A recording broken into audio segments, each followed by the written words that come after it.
Така е, Анита, добро утро. Трет пат имаме во ова трето линковско вклучување на навистина интересна тема поврзана со рециклирањето, а рециклирањето секогаш треба да започне од оние најмладите. Токму поради тоа, ова утро се наоѓаме во средното стручно училиште Димитар Влахов, овде во Скопје.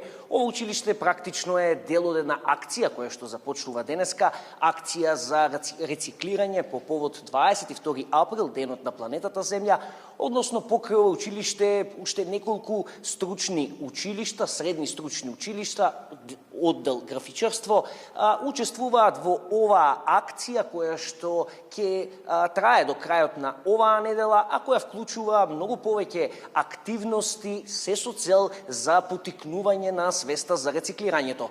А со мене ова утро се ученици од одделот графичарство во средното училиште Димитар Влахов, кои што ќе учествуваат во оваа акција.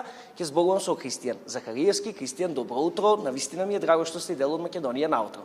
Добро утро, драго ми, ви благодариме на оваа укажана можност да зборуваме токму за оваа тема рециклирање. Така. Навистина е добро да се види кога најмладите се поттикнати, меѓутоа многу е значајно и директно вашето учество, па затоа најпрво ќе те прашам за каква акција станува збор, што се ќе се прави овие денови, малку накусо да им објасниме на гледачите. Така. Оваа акција потекнува од прилеп од професорот Александар и Средното општинско училиште Ристески Ричко од секторот графичарство. Тој е иницијатор на оваа акција. Оваа акција ќе овозможи собирање на стара и неупотреблива хартија, која што потоа ќе се рециклира за изработка на нова хартија и со обработката на новата хартија, односно со рециклирањето, ние ја заштитуваме животната средина. Така е. Како ќе изгледа конкретно твоето учество во овој проект? Каква ќе биде твојата задача? Така. Нашата задача ќе биде да им презентираме на учениците, односно на 9 одделенците, и да им ја кажеме целта, односно кои се придобивките од рециклирањето и зошто е тоа толку многу важно за средината. Како вид на работилници ќе се организираат? Како ќе биде сето тоа во пракса? Така. Правиме како мала афирмација по основните и по средните училишта. На учениците им објаснуваме зошто тоа е толку многу важно и тие учествуваат во нашата акција со тоа што ќе рециклираат хартија и ќе ја одложат во наменетите контейнери за рециклирање на стара хартија. Така. Кристијан, каков е одзивот на твоите соученици? Колку прифаќаат да бидат дел? Како го разбираат сето ова? Бројот на ученици кои што се приклучуваат кон оваа акција е навистина голем. Учениците се свесни за важноста на средината, за важноста на природата и за важноста на рециклирањето. Има доста голем одзив и навистина сакаат соработуваат.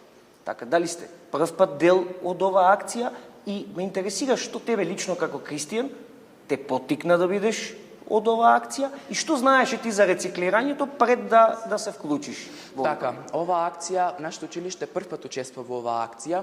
Мој поттик да се приклучам кон оваа акција беше токму животната средина и околината која што не опкружува, бидејќи со рециклирањето на хартија ние заштитуваме многу природни ресурси, како што се дрвја, вода, го заштитуваме и воздухот од загадување секако. Така, значи главната порака е зачувувањето на животната средина и токму во пресред на денот на планетата Земја. Да. Дали тој ден какви активности се предвидени, нешто посебно или нема да има? Чинам дека на тој ден ќе рециклираме хартијата и ќе видиме колку ние сме успеале да придонесеме за животната средина со рециклирање на хартијата. Ви посакувам успешна акција, Кристијан, ви благодарам што бевте дел од Македонија наутро и се надевам дека ќе рециклирате што е можно повеќе хартија. Благодариме. Така, со Кристијан Захариевски од средното стручно училиште Димитар Влахов овде во Скопје разговаравме за акцијата за рециклирање во која што уште неколку училишта од други општини се дел, партнери секако се и Пакомак, и која што во наредните неколку денови ќе се случува преку различни работилници, преку рециклирање на стара хартија, а се со цел на поттикнување на свеста за рециклирањето и да се испрати една порака за тоа колку е значајно да се зачува животната средина и тоа токму во пресред на денот на планетата Земја 22 април.